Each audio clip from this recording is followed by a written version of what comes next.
This is from Yogananda's Second Coming of Christ, Volume 2, page 1304. When Jesus said that nation shall rise against nation and kingdom against kingdom, he was sadly foreseeing the near continuous campaigns of mass violence and bloodshed brought by warring clans and countries against each other. A prophecy that in the centuries since the time of Jesus has been and will continue to be fulfilled repeatedly. Man's ignorance-born prejudice, greed, and sense-enslaved selfishness are the true cause of his inability to live in peace with his fellows.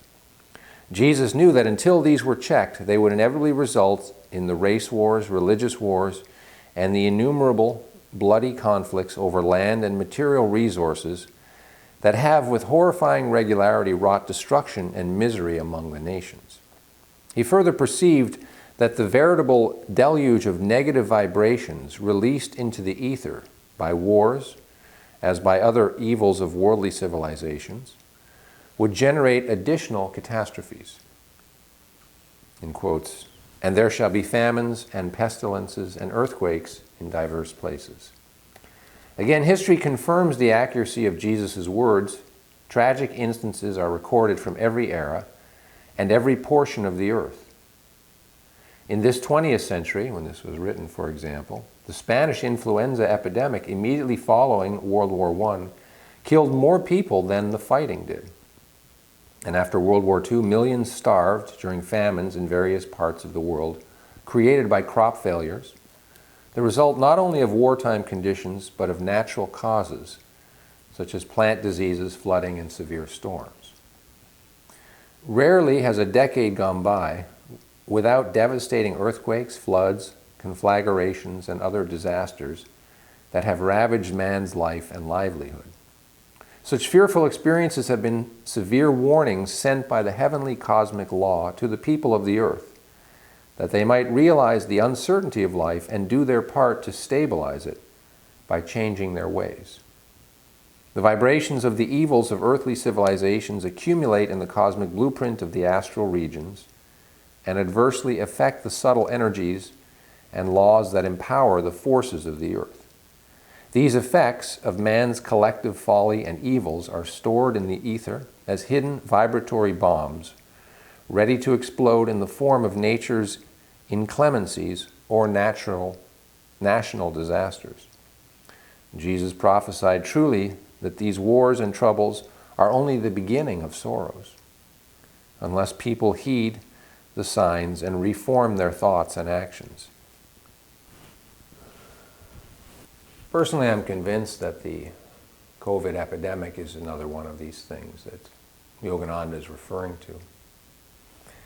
And essentially what he's saying is that the way that we live on the planet, the way that we treat each other, the way we think, the things that we seek after, the conflicts that we cannot stop perpetuating, the anger, the hatred against this race and this president and these people, create this energetic tension, which then leads to all these conflicts.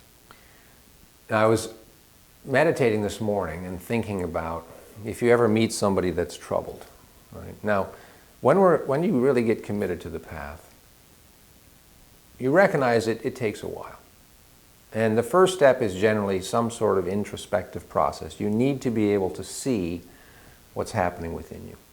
So that's why most of you have come through the meditation course, because the meditation course is really the beginning. You have to learn how to examine what is going on within you. And there's challenges to that. I can tell you with great certainty, because I taught the courses that I teach for 7.5 years, that only about 25% of the people who begin the course finish it with some regularity. And I'm not sure after a year to what degree that 25% is still meditating. Why is that? I don't know. I guess it's hard.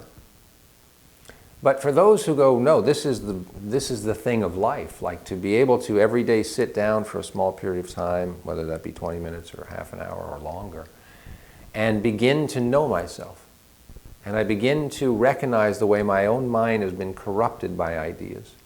And my own heart has been so bruised and so beat up as to become incredibly sensitive to these various ways that people are, I become self-righteous, or I become very, very nervous because everything is going to be a problem for me. And so now, if I have not learned to transform those things, then I'm radiating this energy that he's talking about. This energy that kind of accumulates around me that tends to draw conflict to me.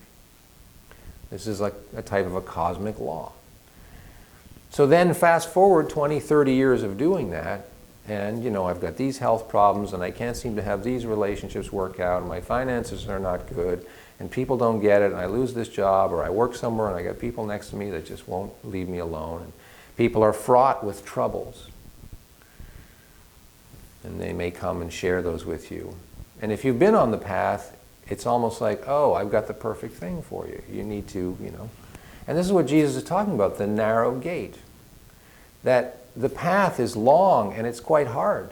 But you get to a point where you go, oh, like the energy that I'm emanating is as a result of my unchecked mind and my really battered heart.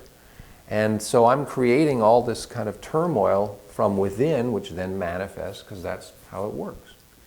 And as a global society, that's what we're doing.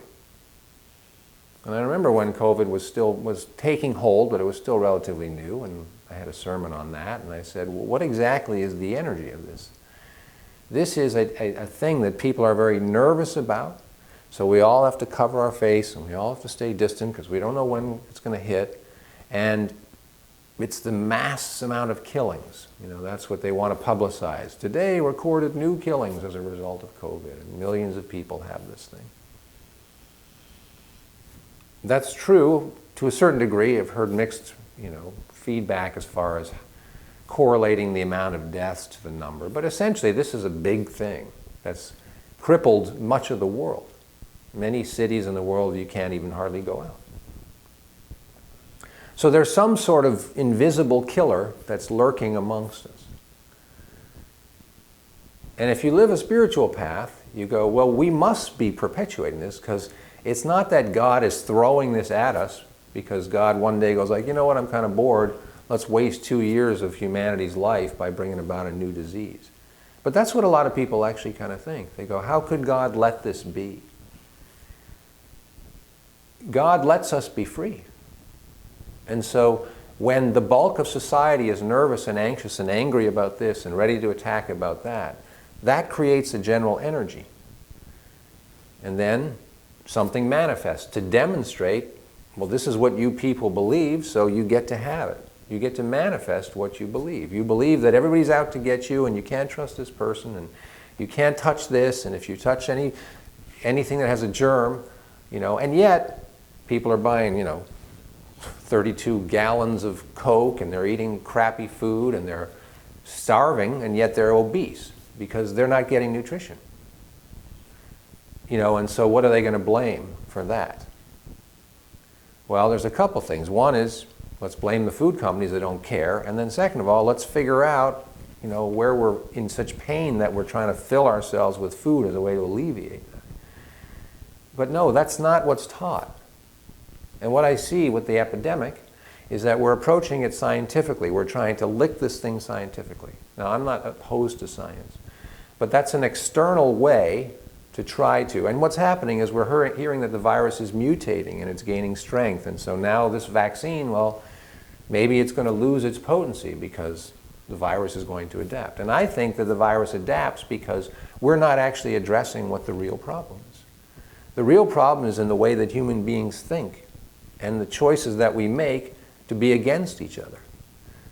Now, we may eventually, with enough manpower, man, woman power, whatever, person power, we may be able to bring this to a reasonable level where we go, okay, we don't all have to wear masks and we can sort of return to some semblance of normal. However, we can't say we ever beat this thing, we've just got it somewhat controlled. Yeah, we're not going to beat it until we don't need it. We don't need it to show us what we're doing or what we're not doing. So what is the solution? The solution is that you clean up. You clean up your own mind and you train your mind how to work in accord with love. And that is very difficult because, first of all, let's be humble. We really have no idea what that means. to have our heart, our minds aligned and think only along the lines of love. I mean, our concept of love is, yes, always be kind and make these sacrifices and give. And some of that is true. But there are other situations where that's not the appropriate action. How do we clean our hearts up so that we no longer have these chronic fits of anger and jealousy and fear and anxiety and all that? That's a condition of the heart, the unclean heart, which we talked about at our last Bible class. We have to purify that. And when the heart and the mind are on the track of purification, you begin to see all the corruption everywhere. But instead of hating it, there's a sense of sorrow associated with it. It's like, oh Lord, how might I be able to help an individual who is experiencing all this calamity? And we go, well, there's a path, there's a way. You know, first get the meditation so you have a way to examine yourself, then begin to, make changes, find the root of all this stuff, study the gospel, seek out the presence of Christ, live in Christ consciousness. Conflicts are hugely reduced. And what do people hear? I got to go to Jesus? Forget it. That's for you people, or whatever. Well, I actually never said you have to go to Jesus, but... So that is really a challenging aspect, is that humanity, in my perspective, is creating all these problems, and yet will not consider the narrow gate. So if you have chosen the narrow gate, then life is kind of like frustrating. Especially if you go like, I think I know what the solution is. Then it's like, well, how do I convey that to other people who are suffering? You love them, and maybe they respond to that. And then you humbly go like, how do I love them? And you go, welcome to the Mystical Church of Christ, where we're trying to teach that. How to love people, how to love yourself.